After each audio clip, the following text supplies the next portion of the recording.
Yes, okay, brilliant. Welcome everyone to this evening's event, which is on resisting the expansion of the detention estate, very kindly organised by the wonderful team at Bail for Immigration Detainees. So thank you to Alyssa and Nasreen and the wider BID team for bringing us together. And those of you in the audience listening, if you have any change to spare, please do consider throwing some the way of BID. They do really brilliant work. So, as I said, this evening, we're going to be discussing government expansion of the detention estate and how we resist it. The context is that the Home Office is planning to increase its capacity to detain people on immigration grounds by a third at a cost of £399 million. And I wonder what else that could be spent on. This expansion of the immigration detention estate is part of a long line of regressive actions and policies that target and punish migrants and ultimately end up affecting all of us. Those actions and omissions and policies include the Windrush scandal, which is of course ongoing, with people not getting the legal help and the legal help that they're entitled to, the compensation that they're entitled to, the policy to deport people seeking safety to Rwanda, the ongoing hostile environment, and of course, the ongoing effects of the Nationality and Borders Act, which criminalises people for seeking safety. So that's the context in which this expansion of the detention estate is taking place. But it doesn't have to be this way. And so tonight we're going to hear from some brilliant speakers for their thoughts on how we strategize and act towards a fairer, freer society, one where people aren't locked up for being on the move. So let me introduce our fantastic speakers first of all. We are going to hear from Pierre Maclouf, who is the legal director at Bail for Immigration Detainees. Pierre has worked in the field of immigration and asylum law since 1989, beginning in private practice at Simons, Muirhead and Burton Solicitors before joining Hackney Community Law Centre in January 1995. He has also worked with a number of anti-deportation campaigns and was involved in setting up the National Coalition of Anti-Deportation Campaigns, which many of us now know as the wonderful Right to Remain. Pierre joined BID in 2007 as its legal director, and he's responsible for the organisation's legal strategy for helping people apply to get out of immigration detention. So that's Pierre who's going to speak first of all. We're then going to hear from Kolbasia Hausu MBE from Freedom from Torture. Kolbasia is a torture survivor who came to the UK in 2005 after fleeing persecution in Central Africa. He experienced the challenges of being a refugee in Britain, which included immigration detention, homelessness, and mental health issues before receiving treatment for the psychological impact of his torture at Freedom from Torture. And his career began with campaigning and advocating when he co-founded the Survivors Speak Out network in 2006, which is a network led by survivors campaigning for survivors. And Kolbasia was and has been instrumental in building Freedom from Torture's survivor activism and making sure survivors are centred in all aspects of the organisation. And he's been there for over 10 years and has moved from being the Survivors Speak Out coordinator to the service user champion, survivor activism lead, and he's now the department head for the organisation's newly founded Survivor Empowerment Directorate. So it's lovely to have you with us, Kolbasia. Next, we're going to hear from Jackie McKenzie from Lead A.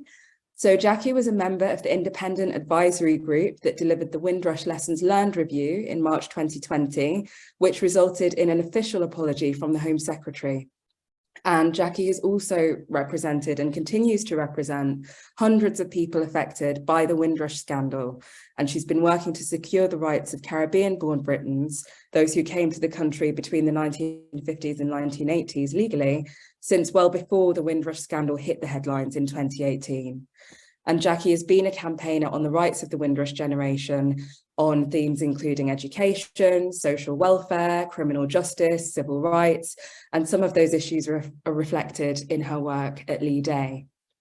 And then last but absolutely not least, we're going to hear from Bill McKeith, who is from the Coalition to Keep Campsfield Closed. Bill is a member of the National Union of Journalists and Vice President of Oxford Trades Union Council. He is a member of the steering group of the new coalition to keep Campsfield closed, and for over 25 years was an organiser for the campaign to close Campsfield. So we have a really, really amazing panel this evening. Each of our speakers is going to speak for about 10 minutes, and after that we'll have time for a question and answer session. So you can submit your questions at any time through the chat, and then we'll come to them in the Q&A at the end. And you can also tweet and post about the event using the hashtag #EndDetention. So I didn't introduce myself. I'm Gracie. I used to run Liberty and I'm co-author of Against Borders, but not the most interesting person here. So I am going to hand over, first of all, to Pierre to set the scene for us. Thanks very much. I think with all those introductions, I feel like I'm an imposter, but nevertheless, you'll have to hear me out. I thought what I would do in the time I've got is give a brief overview about where we are now. A lot of people participating will know it. If you read the newspapers, you will know it, but I think it might help to really picture ourselves and position ourselves, really. You can tell that I've been around for a long time because I use the word newspapers. But I'm now in deepest Wales. I saw someone carrying a newspaper, which was amazing. There has been a huge change in approach in the way asylum seekers dealt with since I started, for sure.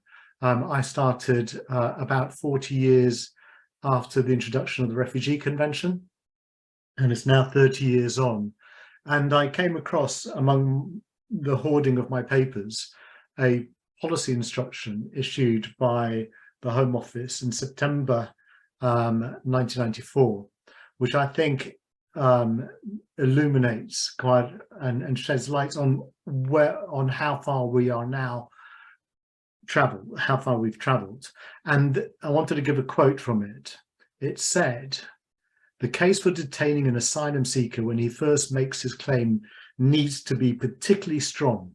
Special consideration should always be given to asylum applicants who have brought themselves to the attention at the first reasonable opportunity.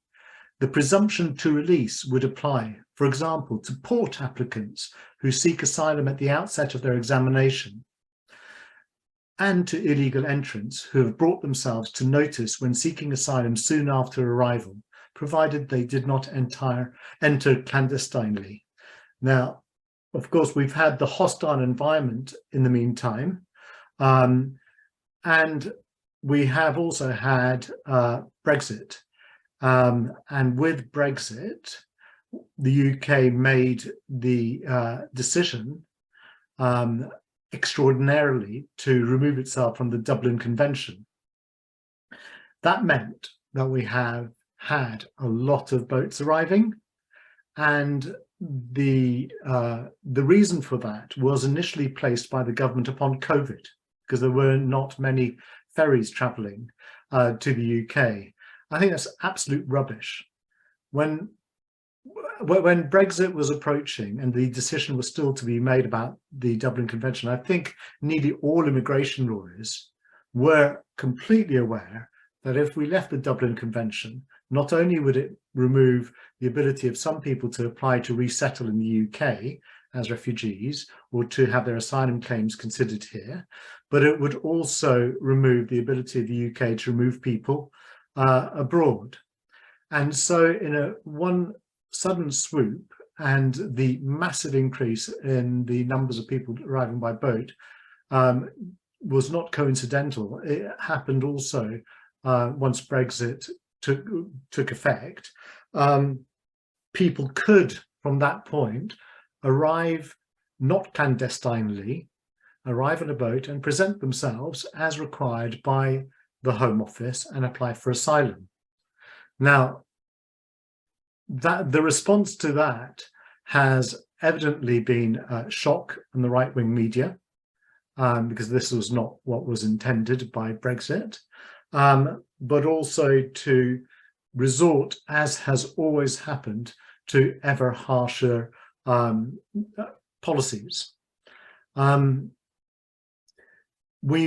it's those policies in combination that the Home Office has consistently, since I've been involved, I think before, in immigration issues, sought to introduce in order to deter. And the policy of deterrence is absolutely shocking. At the moment, we are looking at the expansion of the detention estate. We have the introduction of GPS tags. We have the exploration of the use of quasi-detention via accommodation centres or short-term holding centres, holding facilities, which are now being turned into residential short-term holding facilities for slightly longer periods, but with worse rights than immigration removal centres might allow. We have inadmissibility procedures, and of course we have removals to Rwanda. All this is aimed at making life impossible for the asylum seeker, but also to undermine the Refugee Convention. And if it's one thing that the Home Office has been consistent in doing in the last few decades, it has been to explore how it can undermine the Refugee Convention, both domestically, but also in international forum, calling it outdated and ignoring UNHCR guidance. That narrative about the asylum seeker is mixed with language that describes them as just economic migrants, men who are just seeking to send money abroad and to work, and ignores the fact that even with the claims from Albania, which it seeks to condemn outright, a significant proportion of asylum appeals are allowed, that a significant number of people are arriving who are Syrian, Iranian or Iraqi, in other words, from conflict zones or zones where persecution is known to be carried out, and the UK government condemns. And alongside all of that is the hostile environment policy. And in the little time I've got, I want to mention something about that as well, because that is just like the policy in relation to asylum seekers. It is loaded with language that seeks to undermine and create a narrative that is based on deception and lies on the part of the government. There's a narrative that began about 20 years ago when the idea of automatic deportation orders was being discussed, and it was that people who commit crimes who are not British nationals are effectively visitors coming to the UK for the purpose of carrying out crime, and that in the circumstances, of course, it's reasonable for such people to be deported.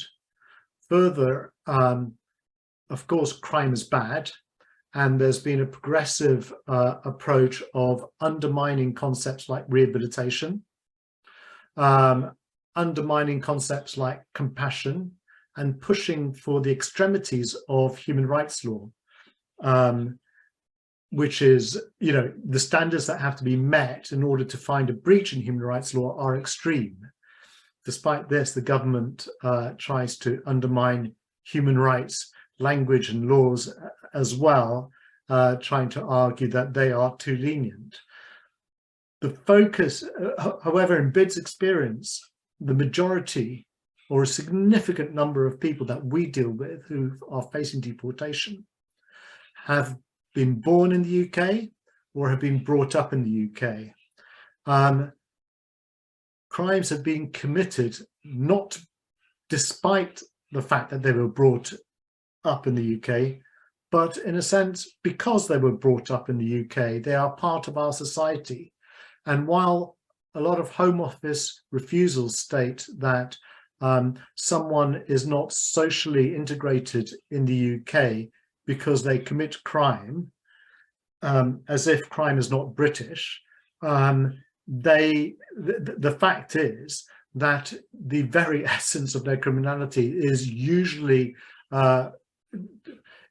occurs alongside their friends and communities. And if there's going to be any hope for their future and the futures of their family and their children, it is for them to be released as required into the community and allowed to rehabilitate and reintegrate into communities where they belong, and they belong in the UK. The nastiness of how the government has developed its policies is really, I think, expressed best by its unduly harsh policy, a policy that was introduced in 2014 and amends the 2002 Act, and it effectively allows the Home Office and the government to be cruel to children and adults, but forbids it from being excessively cruel. It's extraordinary that the Shadow Home Minister at the time argued that the government wasn't going far enough, and it's extraordinary that Parliament has allowed a policy of cruelty to children to be put into legislation. And I find it hard to believe that the Home Office has not changed its own policy, which seeks to interpret the unduly harsh words by reference to the Oxford English Dictionary, and says that unduly does mean excessive and harsh means cruel. And that is the exception to which this government and the Home Office holds itself. I think, and in doing so, the government, alongside all of that, seeks to oppose discussion of safe routes, of any discussion of meaningfully helping people who are fleeing conflicts to be with families and community support in the UK. The Rwandan removals are expressed in terms of safety in Rwanda as being the main focus of the media, but they're also about communities and other reasons for claiming asylum. And finally, I want to talk just a little bit about detention, and to say that the policy of detention is expressed in policy and by the courts as being one where detention is meant to be used for the shortest period possible because of necessity, and that detention is not to be used as a form of punishment. But again, the language of government verges on belligerence, really. It seeks to raise the level of rhetoric and the war on woke and to turn immigration into such an issue. And its language encourages, and it specifically seeks to encourage the use of detention as a form of coercion and intimidation, again, for the purpose of deterrence. And that development, that overt contradiction between policy and the language of politicians, is a road that leads to, well, effectively, which shows that politicians have not learned from history, because the path where it leads is really not one that we want to go to.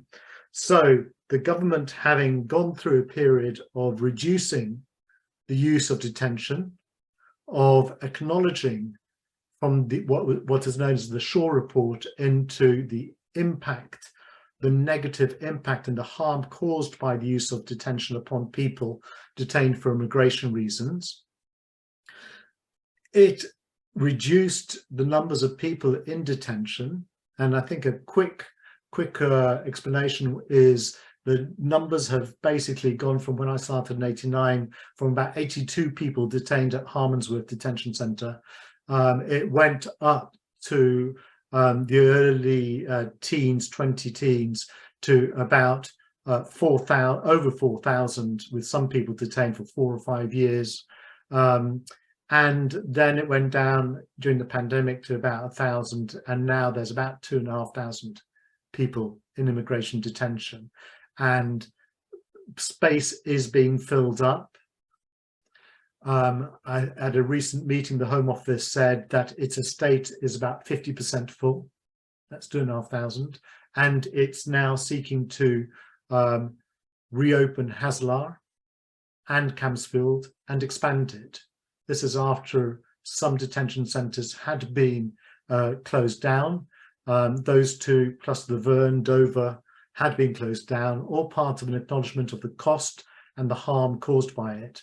But the government, in its decision to expand detention, has not acknowledged or rebutted the fact and the finding of the Shaw report that detention causes harm. It is intent on expanding its use, knowing that harm will be caused to more people. And despite that, it believes that the harm that will be caused will deter people from coming to the UK. It's a strange way of deciding on policy. And I think everyone can reach their own conclusions about that mindset.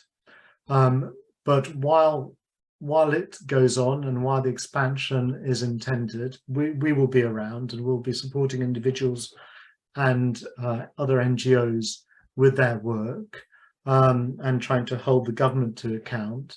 And I think the most important thing will be to tell human stories, to make people understand that we are talking about people and not abstracts. And our advice line is always going to be open Mondays to Thursdays, and it's 020-7456-9752. And unfortunately, it has to continue existing, and hopefully one day it won't and BID won't. Thanks. Thank you so much, Pierre. That was a really expansive but also granular way of setting the scene, and I really appreciate you giving us the kind of 20-30 year view and helping us to understand how we got here. I also really appreciate your discussion of automatic deportation post-conviction and the ways in which policing and criminalisation interact with immigration detention and the immigration system more broadly. And I think it also makes me think about how we do need to, yes, crime is bad, but not everything that's criminalised is harmful, and not everything harmful is criminalised. And I think about the case of the Manchester 10 with those young men who've been jailed over text messages, right? I don't know the immigration status of them, but some of them may well be having to consider, okay, can I live in my home country after I get out of this sentence, having committed no harm at all? So yeah, that's really fertile ground for us to begin with. Thank you. Kolbasia, I would love to hand over to you and hear from you next. Yeah, thank you, Gracia, and I think first I want to say thank you, for to put this discussion on and giving me an opportunity to I think to add a little bit of my sense into the conversation. I think taking just from what Pierre said, and one thing that really highlight for me is when you find yourself with a government which is so much in the right and not listening and not taking in consideration anything. So then how would you pressure, how would you push them to make some drastic changes? And I think with this government it's really difficult to make them see something other than what they have in plan. So when the Rwanda policy was signed, and when the plan was being pushed to go ahead, we were really thinking how we're gonna approach that. And talking to government is we didn't know feel that's gonna bear any fruit. We're just gonna wasting our time, because by the time that we finish talking, maybe the flies already, took off and on a runway and so on. So how would we use, our time, accordingly? And also, I think, going to the member of parliament again, in that sense, we don't have the luxury of the time, to pursue, the parliament and, change, because also is no bill. Is a plan that was introduced by the Home Secretary. So going there as well, we did not feel that we will achieve much, in the short term. So that we look at that. So how would we have impact, really telling impact?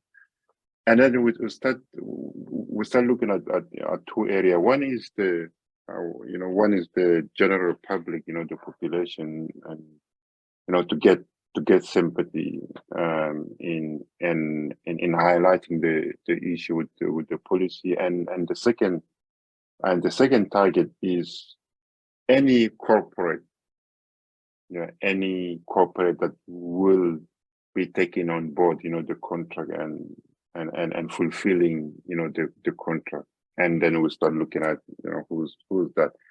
So we done some digging. And then we find that a list of few airlines that would be potentially willing to take the contract and then fly people to Rwanda. And I hope that everybody here knows a little bit about the Rwanda policies, because I don't think I want to get into that, but it's just in short. The government wants, to deport anybody that they like from that coming to the UK to Rwanda. So then we really made put a campaign in place. Grace, please, can you just remind me in terms of the time? Yeah, I did not check my time when I started. So just don't worry, Alyssa will drop you a message when you're running out. So okay. You're all good for now. All right. So. Yeah, so then we come up with a list of potential airline that will taking on board, and then we send really thousands of emails to different airlines. But there is this thing going on. Are you part of airline that will be signing the contract with the government and deporting people to Rwanda? And if so, please can you consider this, consider that, and so on. So those airlines that did not agree with that, they just outright said, no, we are not part of that, and we are not really interested on that, and so that's done. So, but there is a few airlines that really did not respond to our communication, to our email, and to our call. So then we start targeting those few. And then after that, we really have a very good intelligence that Privileged Airstyle is one of those companies that's really agreed that they're gonna do that. So we start communicating with them, and they still not want to talk to us. So then, what we decided? So we decided we're gonna go visit them, and we went to Mallorca, where they headquartered there, and then we want to talk to them. We said, well, we send you, those 1,000 emails, but you did not respond. We're here. Could we have a chat about, we just want to know, are you contracted to deport people to Rwanda? You can say yes or no. When we say that, they just start being, they call security, and they want to check us out, and we record it, and so on and so. And the reaction of the public, the general public, was quite surprising for me, but in a positive way, because it was quite outright that we come to that position. And at the same time, I think other organization, I don't know if BID was engage with that, but refugee, detention action was really, working hard with individuals that are supposed to be deported that. So, and then, different organizations as well actively engaging and really putting stop to that. So we manage all the effort, combined, managed to get the airline not to take off on the day, but it's supposed to be taken with the intervention of the European Union and all those kind of things. So then we continue conversation of privileged staff, but they didn't want to talk to us at all. So then we thought about any other action, and in meantime, other airline decided send us email that we are not please can you just leave us alone. We are not engaging on that. So we took another step forward just to get privileged staff, because at that moment it's privileged staff that was the key one. So we attended airline festival in Amsterdam, and where all the big major airlines were there, and, the sector as a whole were there, and we get crashed one of those conferences, and then we said, we have just a message, and please can you allow just a minute or something like that, so we want to deliver the message. And the reaction of those people was really surprising, right? They just sat quiet and allow us to say, and when they realized that our message in that, so that they just really allow us to do that. We deliver the message, we record it, and after that, the security lady come and then ask us to leave, and then we left, peacefully. And after that video really went viral. And the other surprising part is that those airlines, people that working on that sector, they really come out and really strongly against like the airline industry really to use what is supposed to reunite people and then divide people and such, and that has pushed pressure on privileged staff. Kind of at the end of the day, decided that okay, then guys, can we have our peace back? So we are not we resign of the contract. We are not engaging with that anymore. We are not flying people nowhere anymore. Please, can you just stop, hassling us and such. So we managed kind of to get that. I know that I have 1 minute or something. I just want to pick up like a few lessons, learned here. I think, as Pierre said, detention, and no matter what, detention is wrong when it comes down to immigration, because what the impact of the detention on a human being, and especially on a vulnerable refugee and asylum seeker coming at that moment is really telling, because mentally will really affect you and destroy you. And if you don't get the support as quickly as possible, it has a long-term impact on that.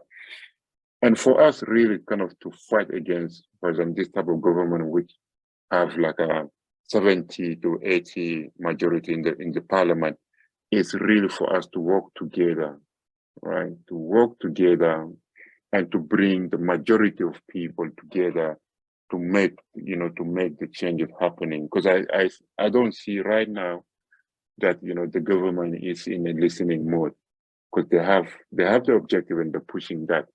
For us to come together, people that went through the experience of detention, organization, lawyers, and everybody coming together. That's why we're gonna be really successful on pushing against any detention and such. All right, thank you very much. I hope that I did not run over the time. Thank you. Kolvasia, thank you so much. Obviously excellent timekeeping, but more importantly, what a wonderful contribution. And I think it's really important for us to hear about those little sparks of hope, right? Because lots of us are in a place where we're thinking this government is horrible and they're not listening. But that campaign in particular really showed that even in the face of this enormous hostility, actually, there are things that we can win. And it's really important what you said about all of us coming together, because obviously Freedom from Torture, you were really leading the way on the public campaigning there. We had Detention Action doing the litigation. And then there were just lots of us. I was at JCWI at the time, but there were lots of us behind the scenes doing the small things that we could. And together, that was the impact. The fly didn't leave. So yeah, I think it's really important for us to learn the lessons from those campaigns, you know, whether they were a few months ago, whether or not they were years ago, because it's not hopeless. So thank you for reminding us of that. Jackie, I wonder if you would take the floor next, please. Thank you, Grace. It's been great to hear the other speeches and or presentations. So I won't be very long because quite a lot of what I was going to say has been said, which I expected to be the case. I think I'll just touch on a few things from my own experience. I mean, we know, and that it's been said that there's around 24,000 people have entered immigration detention centres over the past 5 years, and I think that just went down to about 15,000 in 2020 due to the pandemic. And that's down significantly from about 30,000, 35,000 in earlier years, and also down from the years when we saw children being held in immigration detention centres in what was called family rooms in Yarlswood and in the dreadful Cedars, which was near to Gatwick Airport. Interestingly, among the many things that the pandemic has taught us is that we don't have to have people living on the streets unless they choose that as a lifestyle choice. As we saw, it was possible to find housing for everyone who needed it under a public health policy. And in the same way, we also found, because of the vast reduction in numbers in the immigration detention estates, that we also don't need to have as many people in there, whether they're seeking asylum or whether they're pending deportation. We know that the numbers of people facing deportation in the immigration estate is reducing. And what is increasing are the numbers of people coming in seeking asylum, including those coming across the channel in the small boats, as the narrative is. And the fact that we detain anyone at all in such austere warehouses, cynically placed underneath flight paths, which in my mind is to add to the torture, without adequate resources to access recreation, education, worship, and services is dreadful enough. But the fact that we do this to people who are seeking asylum, the vast majority who we now know go on to succeed in obtaining refugee status, often victims of torture, persecution, fleeing from countries that don't recognize the rights of people who are LGBTQ, fleeing war and famine. I mean, we know, we have the data, so we don't really need to go through it, but the Home Office themselves approved just over 60% of all asylum claims, and with court decisions, almost 75% of people overall, and I know that doesn't just include the people crossing the channel, but overall, almost 75% of people go on to achieve refugee status, which is not a very easy thing to do, given the high threshold to do so in terms of the evidential requirements, and also this whole issue about credibility. How credible are you, particularly when you're dealing with the Home Office? It's also striking to me that the vast majority of people in immigration detention now are coming from 10 countries, and those countries include places like Afghanistan, Iran, Iraq, Syria, and Sudan. And countries where very, very large numbers of claimants for asylum from them go on to succeed. And what we would argue, in some places, particularly Afghanistan, everybody should succeed. So what are these people doing in immigration detention centres? I have overused some statistics that anyone who's heard me speak recently about the global perspective, but I'm going to use them again today. And most people here will be familiar with them. But, we have over 100 million people displaced around the world, of which 50 million of those are refugees and 27 million are seeking asylum. And Trinidad and Tobago, which has a population of just over 1 million, took in 250,000 people from Venezuela. These are people who were fleeing the economic crisis there brought about by US sanctions. And over 4 million other Venezuelans have gone to neighboring countries, with half of them going to Brazil and Colombia. And we know just in recent times, certainly, you know, in the last few months, the figures that are coming out regarding Ukraine is that Poland alone has taken in 2 million people from Ukraine. And so our government, and not just this current government, all governments, I'd say in the past couple decades, across the political divide, use detention centres, or say they use detention centres as a deterrent to people coming in the same way that they're hoping that the Rwanda Migration Development Partnership will be a deterrent. And the creation of spaces like Manston, which brilliantly organisations like BID are challenging, but it's quite cynical, because the government knew that Manston, you know, they were the ones, people don't have access. There was no access to Manston. That was the whole point of some of the legal challenge, but they were leaking photos of the conditions, and they knew that that would attract activism and it would also attract legal challenges. And that was simply to paint a picture of there being a migration crisis based on the figures that I've mentioned above.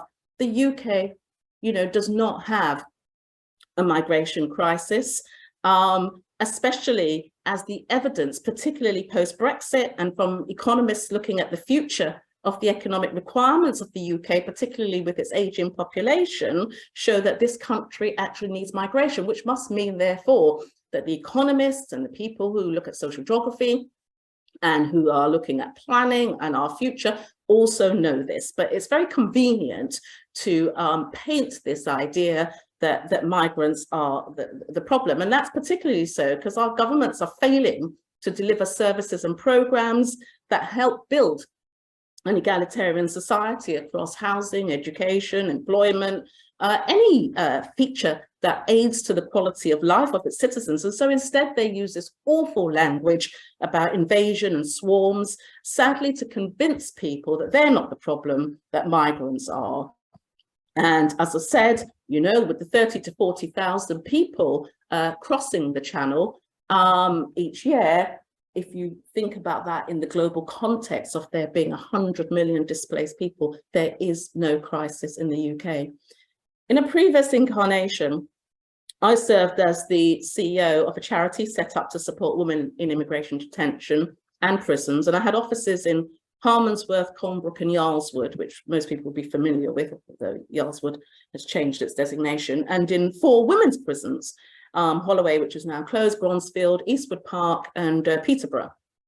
And it's one thing, you know, when you visit these places as a social visitor or as a lawyer and you're ushered into a very bleak, opaque space or one of those awful family rooms with awful graffiti and artwork showing happy families when you're depriving people of their happy families, I've always thought was torturous.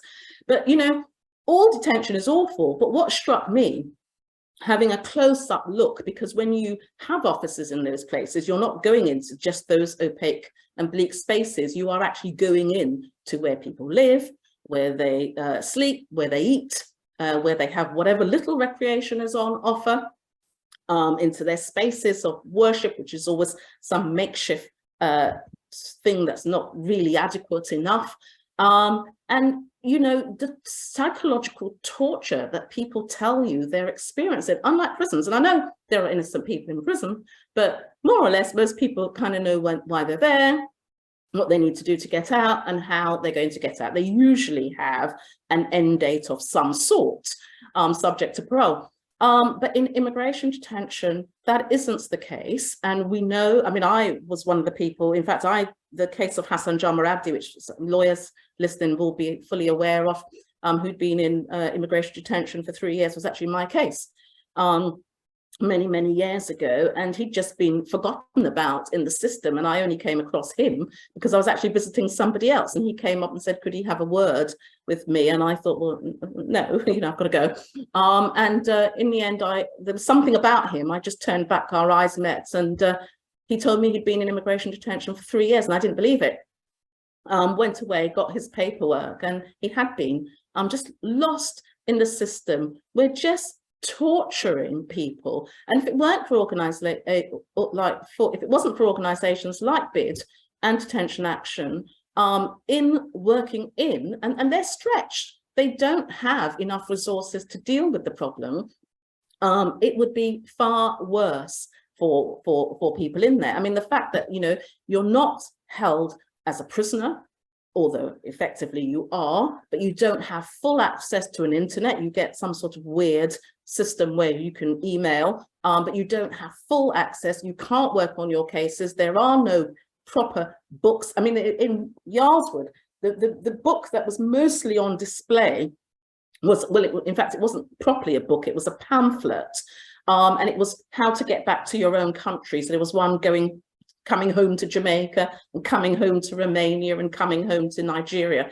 And it was just so offensive that was the literature that was mostly available to people in immigration detention. So they're soulless places, they're psychologically damaging, they're torturous in many ways, particularly when you look at, in many cases, I mean, we found that, you know, members of the Windrush generation were held in immigration detention, but often, you know, even if you take that out of the equation, often you find people, I mean, the Home Office have a great thing, you know, now that you can, it used to be 14 years, but now that you can almost regularize your status if you've been in the country for 20 years, whenever, you know, they start pouncing on people, don't they, around the 18-year, 19-year mark. And so you find lots of people like that in immigration detention who've not committed any crime, who've just been here with their families, and are often sent, you know, removed from the country without their families. And in fact, I actually challenged the Home Office on this, and they then challenged me and went to Jamaica and Nigeria with me to interview women who had been in immigration detention centres, some of them for years, and then eventually, for whatever reason, maybe poor quality legal advice, I thought, in most of the cases that we reviewed, did end up going. And they all described the most awful torture, and almost all of them were seriously damaged and required medical intervention, including of a psychiatric nature. And the Home Office came with us on both those trips, so saw that and still continue to do it. And just to conclude, I mean, just this week, we heard the Home Secretary saying that they were going to, the government was going to restate or reinstate the hostile environment, which in my mind never really went away, just the language changed. And, you know, I mean, this is, again, once again, putting non-state actors, you know, schools and banks and doctors and everybody into the place of spying on everybody, snooping on everybody, becoming immigration officers. And what that will do is what caused the Windrush scandal is we will see an increase of people coming into the system and into detention. Now, if there are only 2,000 people in detention at the moment, and the government's major policy plan is to increase the detention centre estate, then that must mean they have some very, very evil and pernicious plans ahead for us. And that includes what the outcomes of the restating of the hostile environment will be.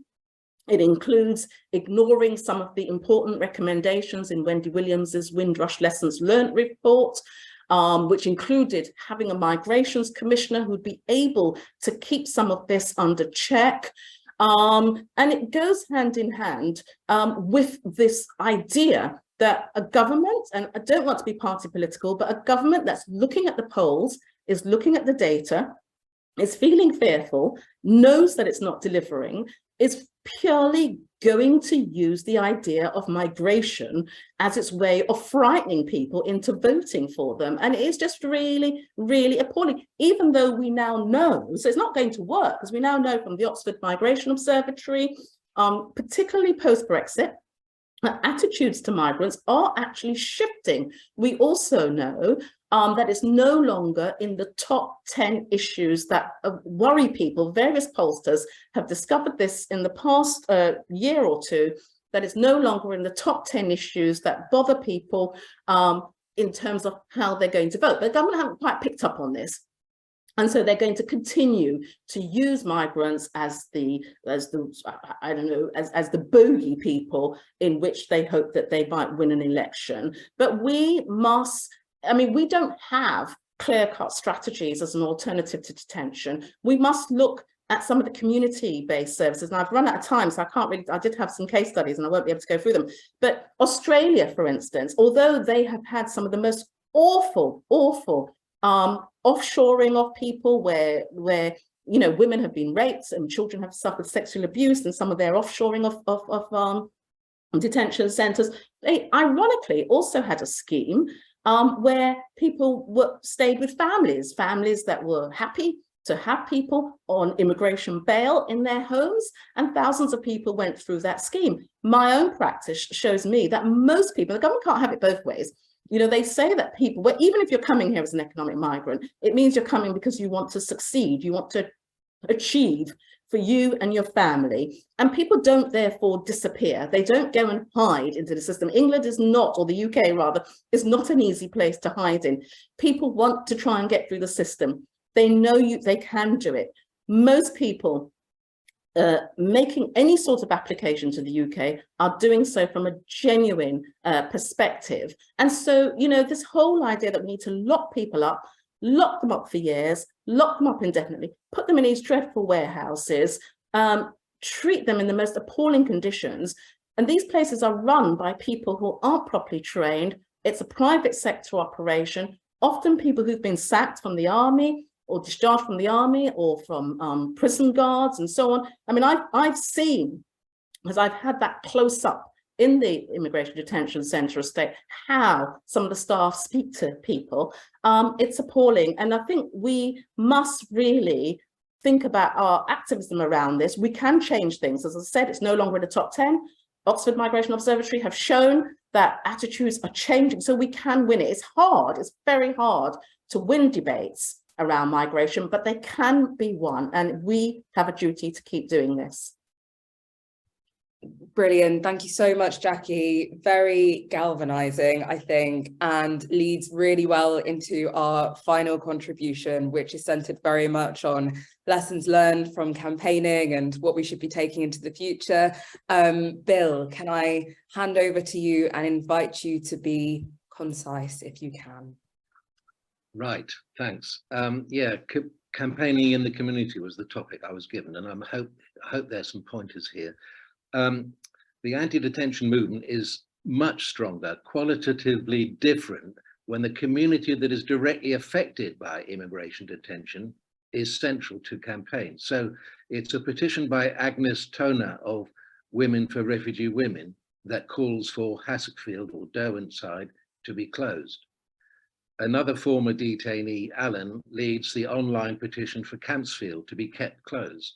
The strongest evidence to parliamentary inquiries is from former detainees. There's a long history of detainees' protest in detention centres, incredible history, including simple acts of solidarity with fellow detainees, all the way through hunger strikes to revolts. And I just want to remind us that on 3 occasions, the government tried to set up a show trial of people who had taken part in mass protests, and they failed every time because of the good legal defence and the campaign outside the courts in defence. So those defeats of those prosecutions are really important.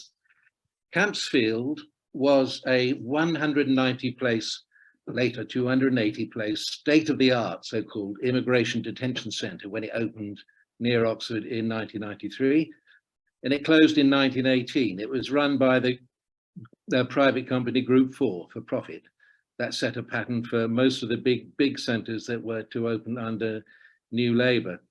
The campaign to close Campsfield was set up by Oxford Trades Union Council, and the roots of the campaign were set in local civic life, trade unions, colleges, universities, workplaces, councils, faith and human rights groups. For 25 years, the campaign held regular monthly demos and regular monthly campaign meetings. A regular calendar like this can help drive campaigning. Wherever possible, former detainees have spoken at meetings. In the 1990s, the campaign got 5 national unions to adopt an anti-detention policy. Musicians and artists have powerfully amplified the message. Campaigners, including Kurdish musicians and dancers, have done street theatre. On street stalls, model letters to MPs or the Prime Minister, and petitions give the passing public a chance to do their bit. In 1994, an 8,000 name petition was carried by marchers for 5 days to London, where Jeremy Corbyn helped to deliver it to number 10 Downing Street. The government plans to open a massive new detention centre nearby at Bicester in Oxfordshire in 2004, and plans in 2015 to double the size of Campsfield were defeated by building broad-based campaigns, working with local councillors, members of parliament of all parties, negotiating the local authority planning process, working through a lengthy public inquiry. We found campaigning goes best hand in hand with, and certainly informed by, visiting people in detention, the one strengthening the other. There have been demonstrations outside all the detention centres. I remember the ones that were led by South Yorkshire Migrant Asylum Action Group outside Morton Hall. Portsmouth Trades Council and Ealing Trades Council organised demos outside Haslar and the Harm and Earth detention centres. The Movement for Justice organised massive demos, which were special because they organised transport from around the country online, but coaches. And the demonstrations featured live amplified phone conversations with people detained inside. The These Walls Must Fall campaign, led by the Right to Remain, has taken the issue into the big cities, quotes, where people are taken from, the community, rather than where people are taken to, detention centres. Community-based campaigns resulting in local councils adopting policy for an end to detention.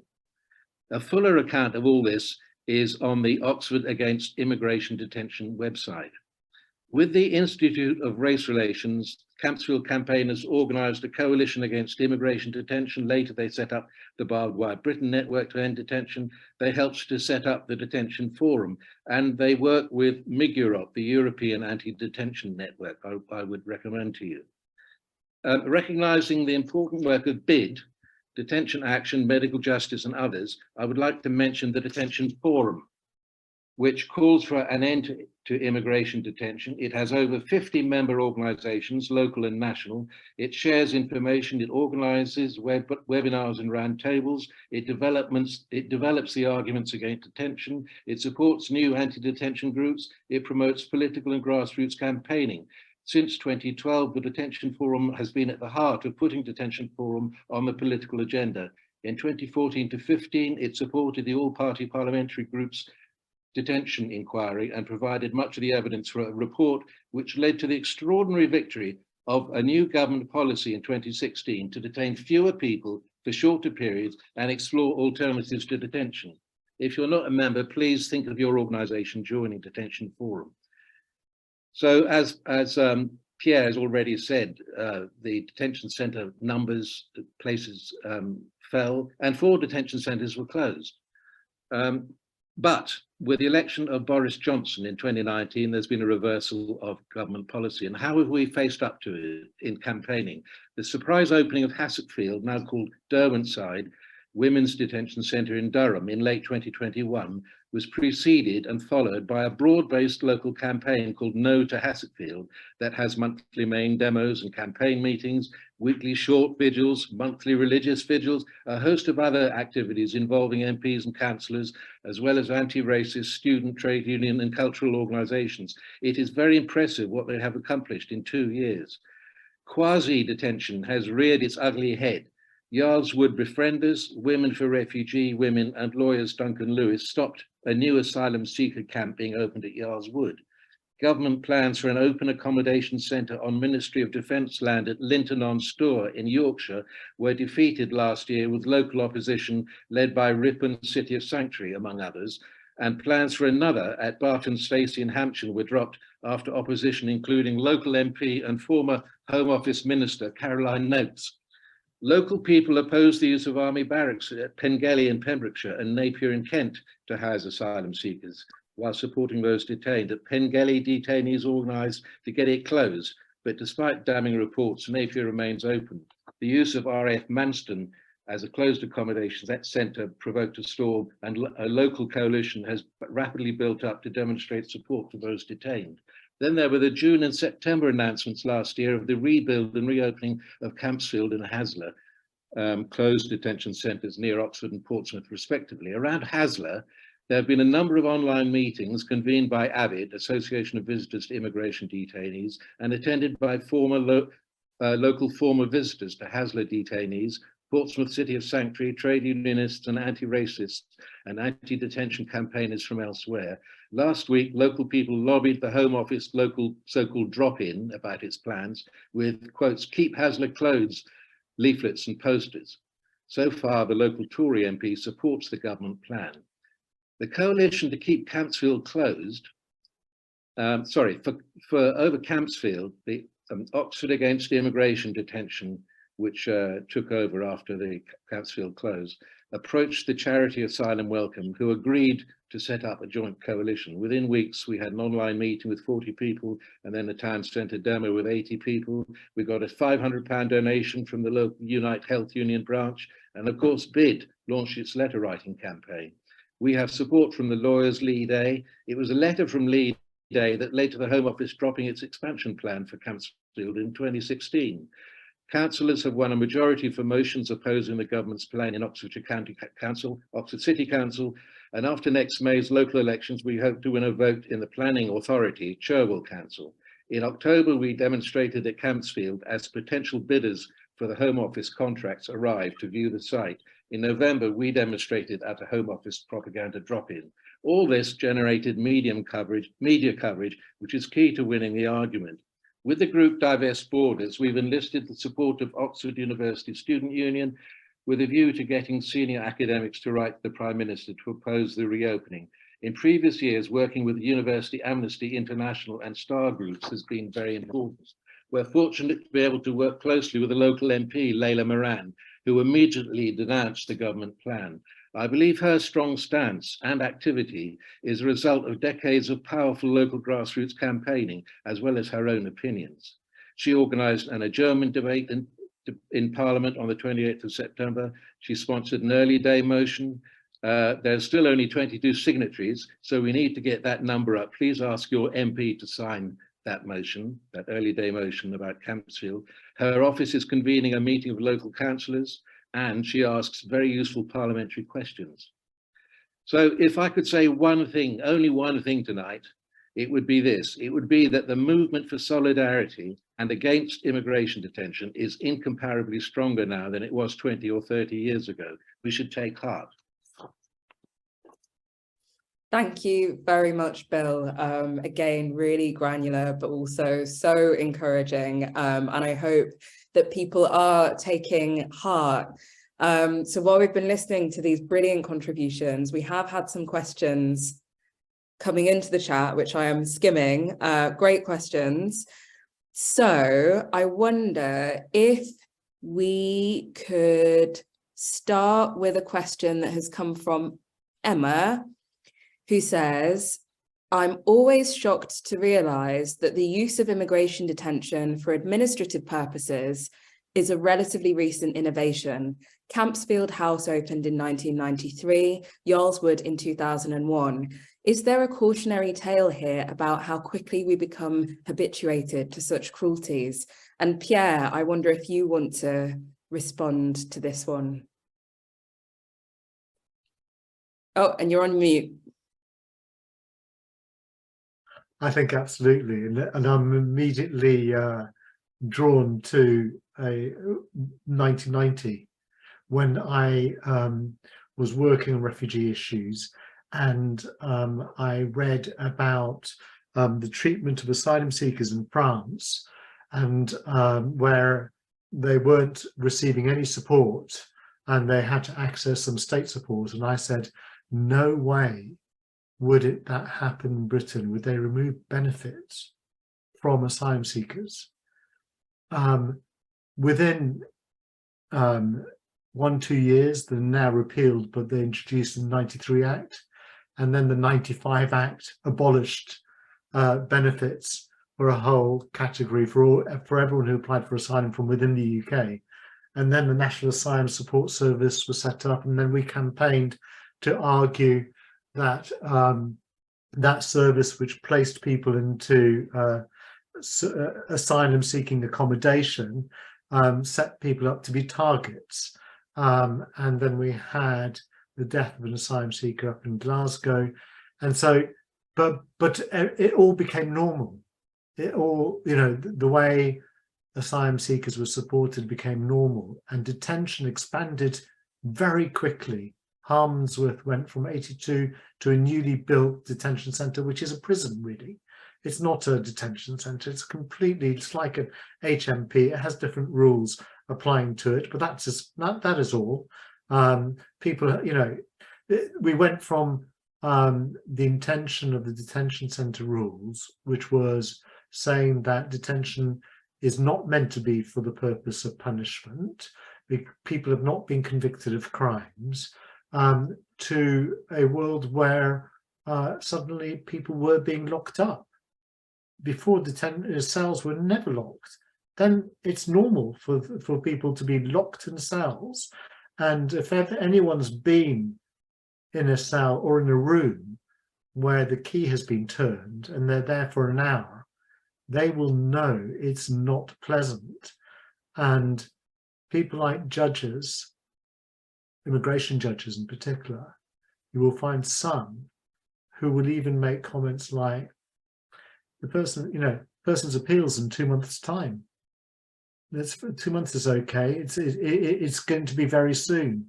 Extraordinary to think that for British nationals, 24 hours is too long, but for a foreign national, months are okay. So I do think that the lesson is that people become inured to issues of such gravity very quickly, and it's so dangerous, and it means that people like the MPs and parliamentarians have such a huge responsibility to speak out on these issues and to prevent us from going where all this could go. We've gone in one direction for the last 30 years of my career. In 30 years' time, where are we going? Where are we going? Where are we heading? It's awful. Thanks, Pierre. It is awful, but it's not all awful.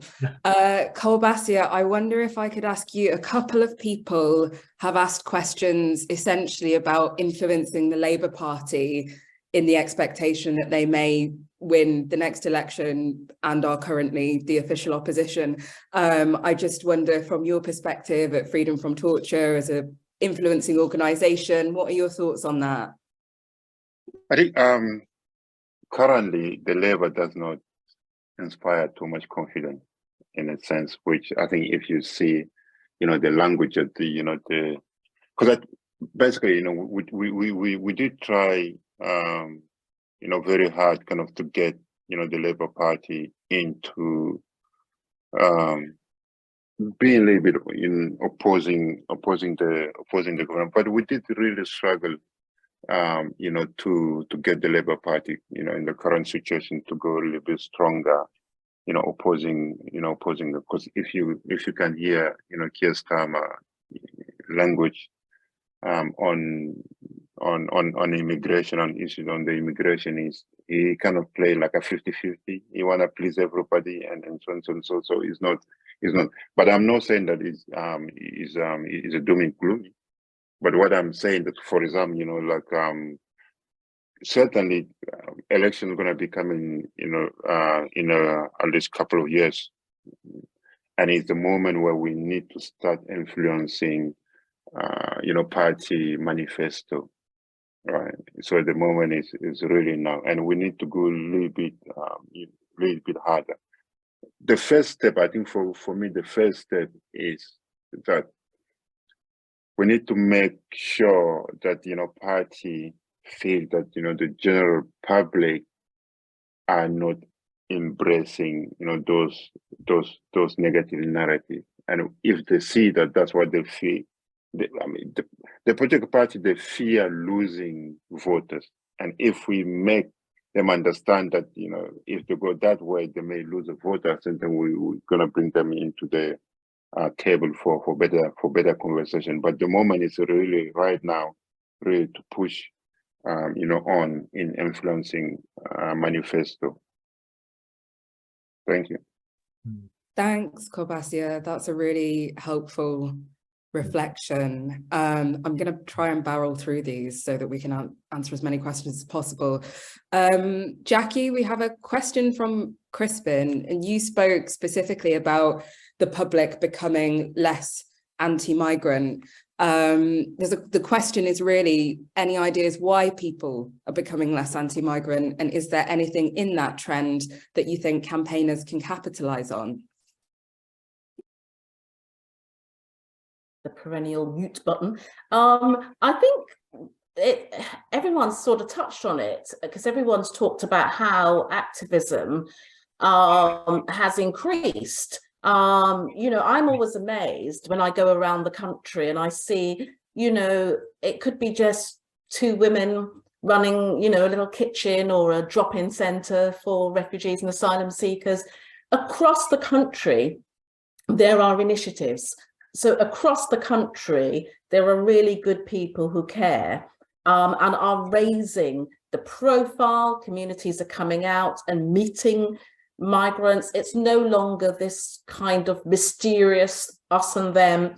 You know, I think that's what's happening at one level. But I think also people are now beginning to see, I mean, the polls, the data in the polls is showing that people are beginning to understand or see that, you know, the issues that affect their lives are such, and it's not migrants. You know, people want housing and, you know, school places, and, you know, they want to be able to access the NHS and safeguard the NHS and get jobs. And that idea that it's a handful of migrants in the whole scheme of the world's figures who are causing people not to get those jobs and houses and so on is no longer holding true. And I think it's because, and I did say, you know, I don't want to get bit in trouble by being too partisan here, but I think the last, you know, few years have been so bad at a political level that people just aren't having it anymore. And Brexit too, because Brexit has caused people, I mean, we now know that if there was a vote tomorrow, it would be reversed. So I understand from people who are experts in this. I haven't polled it myself, but we certainly see, if you listen to any of the talk show radio programs, and so people always ring up and say, well, I voted for Brexit, but I wouldn't tomorrow, and so on. But all sorts of people in society are really feeling the effects of there being a serious job or labour shortage in this country, and are beginning to see through this whole anti-migrant narrative, particularly around EU citizens, their friends, their neighbours who've either gone back to their countries. So that I think the effects of Brexit is causing the shift. I think the fact that people's lives are so difficult right now, some of it caused by government, obviously there might be some external factors, but a lot of it caused by government. I think that's causing it. But I certainly think the work that's been done by responsible journalists and organisations up and down the country, and little community centres and church halls and everywhere, is really shifting that narrative. It's not shifting it quickly, but it is shifting it, and the data's there in those opinion polls that say it's no longer in the top 10 things. Thanks, Jackie. I think that point about actually just lots of other things becoming way more important is a very good one, and it's important for us to remember that. This may or may not be the last question, we'll see. Bill, this is for you, and I'm actually just going to run two questions together, but I think you can deal with that. So there's a question, both of these questions are really about the movement ecosystem. So we've got one person saying that they started, Katie, they started in the Campsfield campaign and they're now doing anti-raids work, and they're wondering how groups at different ends of the route to deportation can work together to be more effective. And the related question that I wondered if you could pick up is around kind of attribution and acknowledgement of people's work, because somebody's asked, you know, when will bigger NGOs begin to properly accredit and support and amplify the work of grassroots organisers and smaller non-hierarchical groups, thinking in particular about the work of SOAS detainee support around Manston and the All African Women's Group. So really, yeah, both of those questions are about the movement ecosystem and what it is for us to work together well, what it is for people to be properly acknowledged and uplifted. So yeah, what's your view from on the ground on that? Yeah, at times I've experienced mistrust, if you like, between people who are paid to work in this sector and people who aren't paid but campaign. And this is so wrong. It's so wrong. What's wrong with being paid to do something that's right? And what's wrong with doing voluntary work? And I just wanted to, the point is this, that whatever people are doing to try and end this hateful system and to build solidarity is good. So everyone should respect everyone else who's involved.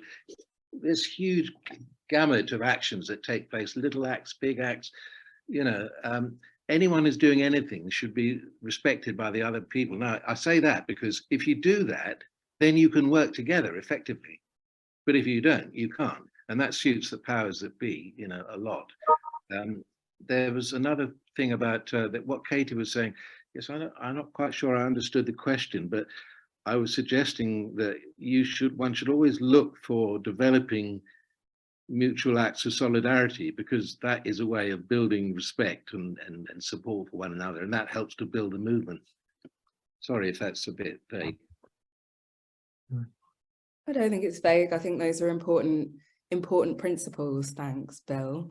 I don't think I think we've gotten through as many questions that we're really gonna get through if I'm gonna actually say anything to bring the event to a close rather than just ending it and everybody disappearing. That was a brilliant discussion, and I want to say thanks again to the brilliant team at BID, Elisa, Nazreen and Pierre, you're obviously here, for bringing us all together. And thank you so much to the audience for all of your really careful, reflective questions. And I'm sorry that we didn't get to them all. I think that there are a number of themes that have come out of this discussion. I think all of the speakers have touched on the importance of campaigning in true solidarity with people at the sharpest end of immigration detention. I think the questions and the discussion have also talked about how important our relations with one another within the movement are, how important it is to feel mutually respected, feel recognised, and to work together as a genuine ecosystem rather than in competition and so on. I think Bill and Pierre in particular, you've really made me think about that long view, right? While at the same time, Kolbasia, you've talked to us about how actually something new can happen and we can spring into action, and all of that different constellation of people and groups can mean that actually we stop it from happening. But I think, you know, Pierre, you're talking about something from 1989, which is literally, you know, before I was born. It's really important for us to understand actually you know, this is a long road, right? Some things we can change overnight, some things we can't, and so we have to be prepared to dig in and sustain ourselves. And that's why actually that relational work is so important, because if we don't feel joyful and supportive with one another, we're not going to be able to stay the course for the work. Jackie and Kolbasia, I think you both talked about actually the fact that the public is with us. I think sometimes there's an assumption that everybody disagrees with us and thinks that the worst possible thing should happen to people at the sharp end, and that's not true. I also think that sometimes we hear a lot about meeting people where they are, and actually people can be moved, and we mustn't forget that. Lots of you spoke about the links between crime and criminality and the immigration system. And I think we have to remember the government uses prisons to detain people under immigration powers. The government uses immigration powers to further punish people who've been criminalised. So we can't draw a bright line between those two systems, and we need to build those links with people working on prisons and policing. But finally, I think, you know, my concluding thought is just that we can't lose sight of the world that we want to live in. And there's somebody in the chat who hasn't necessarily been asking questions, they've been giving reflections. somebody who has been subject to bail conditions for a very long time and is represented by someone at BID, but who said, you know, what if actually we use the money that we spend on immigration detention and used it to retrain asylum seekers so that they can actually work in the community and have their qualifications recognised and so on. And I think that's the big thing in everybody's mind at the minute. What's the opportunity cost? Everybody's on strike, nobody's getting paid enough, and yet we've got millions and millions of pounds to lock people up who are on the move. So thank you for that brilliant discussion. Please do donate to BID if you've got some spare change. There's the early day motion that you can email your MP and ask them to sign. Check out the campaign to keep Campsfield closed. And yeah, just thank you for coming, everybody, and have a wonderful evening. Thank you.